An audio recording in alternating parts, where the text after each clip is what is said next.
Sakura na EB733, walang audio. Walang audio yung issue nito, kaya dinala dito sa atin. Tapos ito, bago sila umalis, sinikap ko muna siyempre. Putok yung fuse. Ayan, oh, walang fuse, oh. Putok na, oh. Parang tinry nila na i-jump kasi may wire na kaabang, oh. Kaso puputok pa rin. Yan, sibak yung fuse. Dalawa, kapag ganyang issue na pumuputok yung fuse, automatic dito sa may output yung sira niyan. For today's video, bali meron tayong isisingit na gawa, isisingit natin na gawa na integrated Sakura na EB733. Ito yung mga latest na model ng Sakura ngayon. Bago pa siya, oh. Yung may-ari nito ay isang, hindi ko nakalimutan ko yung pangalan kasi kapwa nating Muslim. Shoutout sa mga kapwa nating Pilipinong Muslim. Yan, taga Banlat, Tandang Sora. Shoutout sa inyo, sir, ha. Maraming salamat sa pagkakatiwala ng unit mo rito sa akin. Sakura na EB733, walang audio. Walang audio yung issue nito, kaya dinala dito sa atin. Tapos ito, bago sila umalis, sinikap ko muna siyempre. Putok yung fuse. Ayan, oh, walang fuse, oh. Putok na, oh. Parang tinry nila na i-jump kasi may wire na kaabang, oh. Kaso puputok pa rin. Yan, sibak yung fuse. Dalawa, kapag ganyang issue na pumuputok yung fuse, automatic dito sa may output yung sira niyan. Tingnan nyo, sira yung relay, oh. Ayun ko lang din napansin. Kaya ginawan ko to ng video para kahit papaano makita nila ni bossing yung issue ng unit nila. Yan, kasi ang sabi ko lang kanina is yung output lang dito. Sabi ko baka output. And then ngayon, sa kakasilip-silip ko, dami na ako napansin. Ito, lusaw yung relay. Tapos yung capacitor, tingnan mo, nabuntis siya, oh. Lumobo. Tingnan mo, umalsa na nga siya, oh. Umalsa na sa may paanan niya, oh.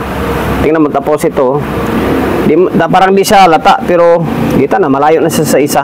Ito yung issue na dapat natin i-fix for today's video.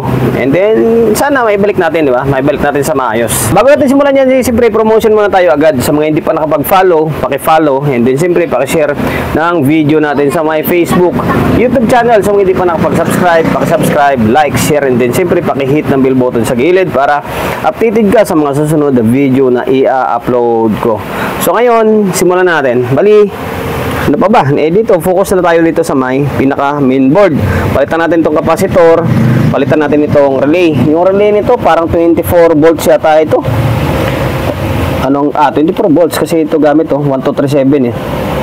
Kapag ganitong IC, kapag ganitong relay section, tapos ganitong IC ang gamit, kadalasan 24 volts yung relay. Tapos palitan natin itong capacitor, tapos siyurin natin kung alin yung may sira na output, dito ba na side or dito. So ngayon, stay tuned lang kayo. Babaklasin ko lang muna itong board na ito. Baklas ko na yung board niya. And then napansin ko pala, ito yung mga latest ngayon na version ng Sakura na EB733. Iba, no? Akala mo DB. Yung insik niya pa ganito. Then nanipis niya, oh. Para sa akin, mas okay pa rin yung mga unang labas. Ito, nipis, oh. Yung nandito, wala nang silbi ito, malayo na to, eh. Di ba? Ito lang talaga yung lalamig, oh. Yung manipis, compare mo sa mga una. Ngayon, binaklas ko na yung capacitor. Malog na siya. Kala mo sa palok. Buntit na buntit siya, oh. Tapos yung relay, binaklas ko na rin. Lusaw.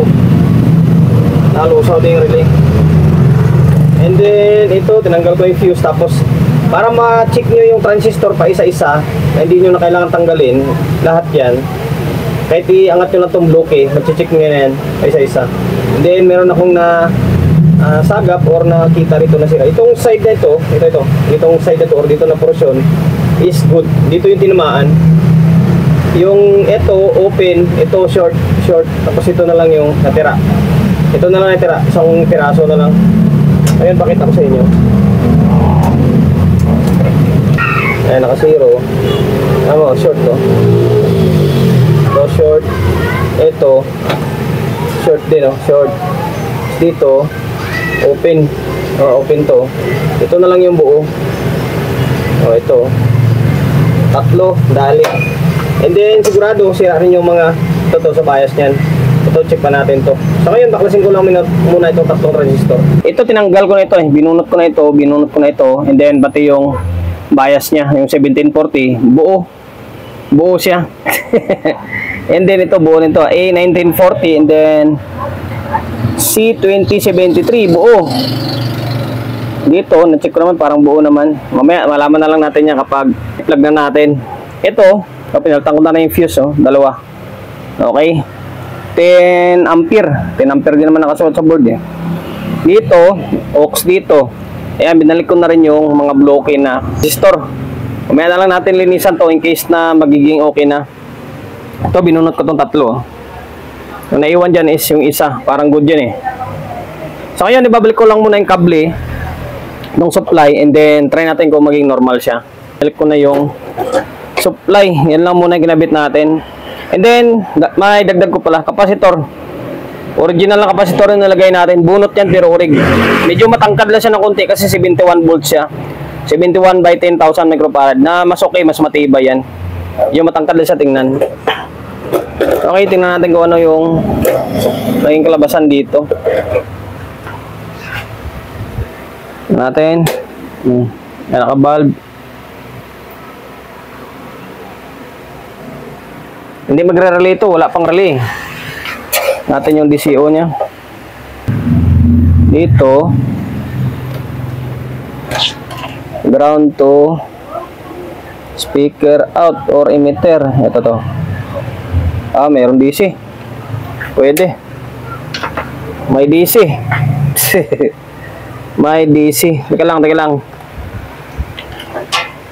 May DC pa. Ang nangyari? Sabihin, may problema pa yan. Mainit. Magbubunot pa tayo rito. Bunutin muna natin to. May mga kalawang na rin pala, oh. Sunog to, oh. Teka lang, meron pang problema. Sabihin ko lang sa inyo mamaya kapag nahanap ko na yung problema. Pinalitan ko na nilagyan ko na ng output transistor. Yan, para mabilis yung trabaho natin kasi marami pa tayong nakapila. Yan, kompleto na yan, ha. Dalawang A yung nasira, isang C. Tapos, ito, naasar ako, mayroon DC pa rin lumalabas. Siguro mga leak na mga transistor, yung B647, B647 and then D667. Yan, pinalitan ko na lahat. Dami ko naman transistor niyan, eh. Ito. Ano ba yan? Yan, oh. Yan, bago na lang lahat nilagay ko. Binunot ko lahat, tapos pinalitan ko na lahat. Pambira na yan. Yan, para wala siyang lusot. Take note, kung may pamalit kayo, palitan nyo. Kung wala, tiyagain nyo talaga yan. Minsan kasi yung kunting-kunting leak lang, hindi na makakapasa yan. Magkakaroon na siya ng DC out. Ayan. Ito yung dinagdag natin. Saka napansin ko, nagkaganda lustrid yung tornilyo. Lustrid yung tornilyo. Kaya ito nga, nilagyan ko ng ibang tornilyo na to, eh. Yan, ito na lang, ha. Ito na yung pinilit natin, ha. 71 volts kasi yan, na mas okay ngayon, mas matangkad, eh. Ay, mas mataas yung voltahe. Tapos yung relay, buo yung relay. Yung uminit lang is itong takip niya. Ito. Sabing kong yung takip, pero buo yung relay. Buo siya, oh.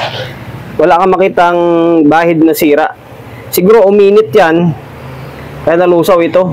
Pero buo siya. Okay, so ngayon, bali, pakita ko sa inyo na magiging normal na ito. Naibalik ko na yung supply. Okay. Yan, naka-on na yan. Ito, DC out.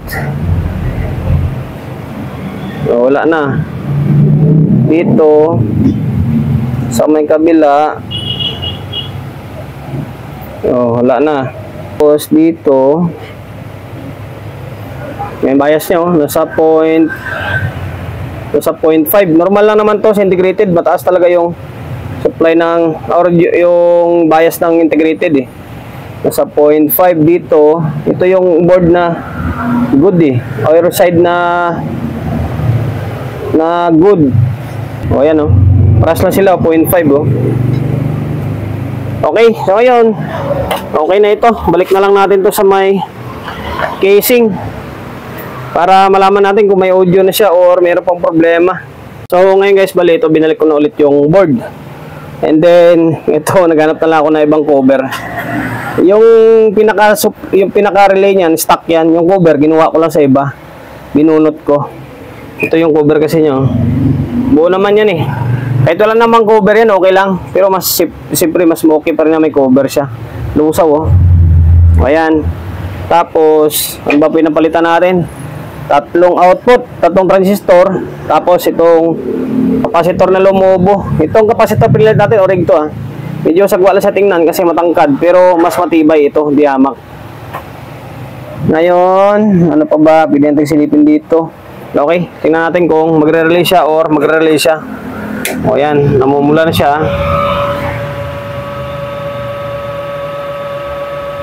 O yan, nagre-relay oh. Pansinin nyo.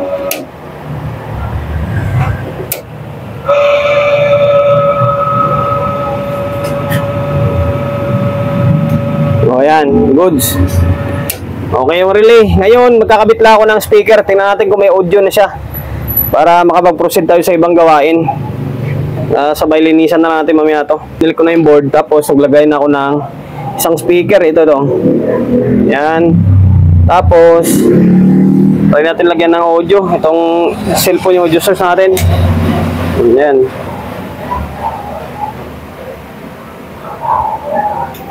Ayan, magatik na yung relay. Nag-relay na siya. So, full volume natin to.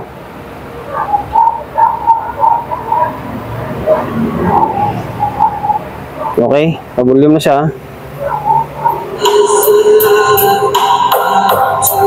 Okay, may audio na.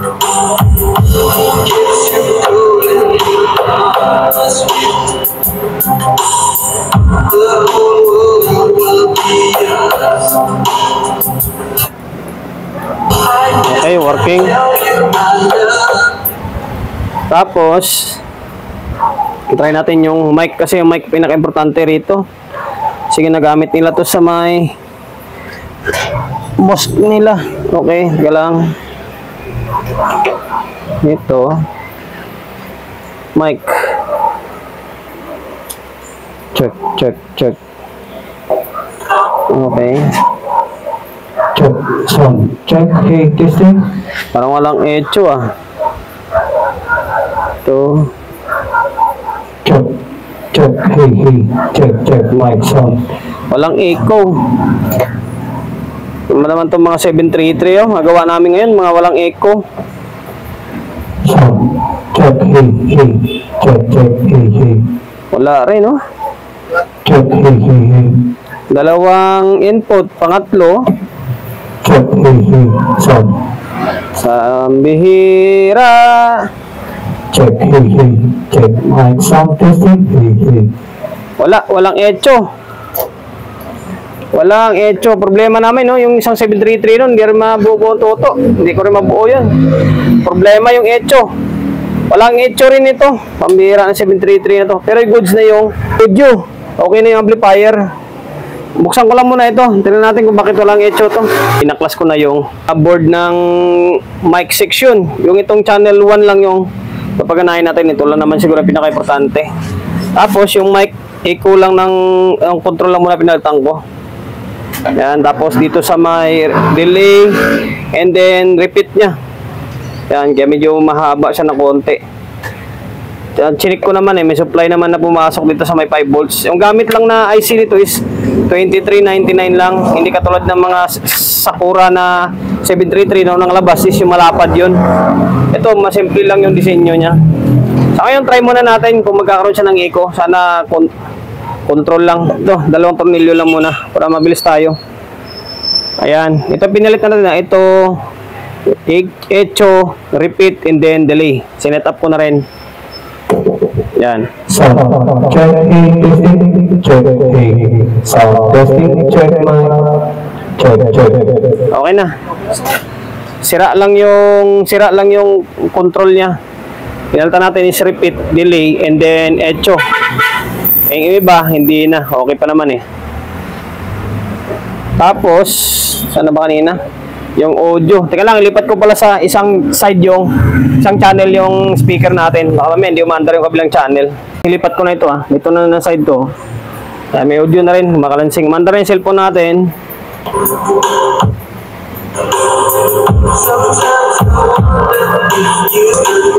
Okay. May problema yung mga control. Isama ko na to. Palitan ko na itong mga control na ito. Parang hindi siya hindi siya gumagana ng maayos. Palitan ko na itong mga control to dito. Saglit lang. Pinalitan ko na lahat ng control. Yan, bago na ito. 1, 2, 3, 4, 5, 6, 7, 8, 9. Siyam na piraso. 10, 12 piraso. Lahat yung pinalit natin ng bago na control. Yan pinalitan na natin. Ayan, para wala masabi sila ni bossing sa atin. Para good sulit yung tunog ng unit nila. Ayan, bagong bago. So ngayon, ibabalik ko lang muna ito para matapos na yung vlog natin. Balik ko na yung board, binalik ko na rin yung mga knob. Pinabilis ko lang yung video para matapos na yung vlog natin. Siyempre yan Tingnan nyo yung pinalit natin, yung bago. Medyo nakalabas siya na konti kasi nga medyo mahaba na konti yung shaft nyan or yung shafting nya. Pero okay lang naman, hindi naman ganon ka-awkward siya tingnan. Ito, binalik ko na yung mga knob. Ito, naka-usli rin yung bago. To 3 piraso. Yan, okay.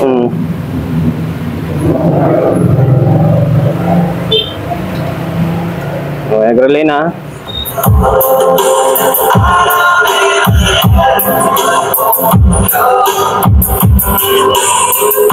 Mas kumanda yung tunog.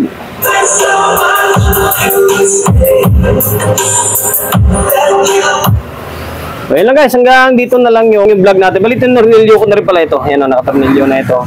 Ayun, sir, from Tandang Sora. Bali, okay na or goods na ulit yung AB733 mo na amplifier. Maraming salamat sa pagkakatiwala mo ng unit mo rito sa akin. So yun, bago tayo magtapos, siyempre, shop natin always on Taguna 24/7. Sa mga gusto magpapa-repair along sa Uyo, Quezon City, number 61 Don Julio Gregorio Street sa Uyo Road sa Uyo, Quezon City. Social media pages natin, sa mga hindi pa nakapag-follow, paki-follow, and then siyempre paki-share na video natin sa mga Facebook, YouTube channel. So hindi pa nakapag-subscribe, paki-subscribe, like, share, and then siyempre paki-hit ng bell button sa gilid para updated ka sa mga susunod na video na i-upload ko. Ingat, God bless, and then peace out and lahat.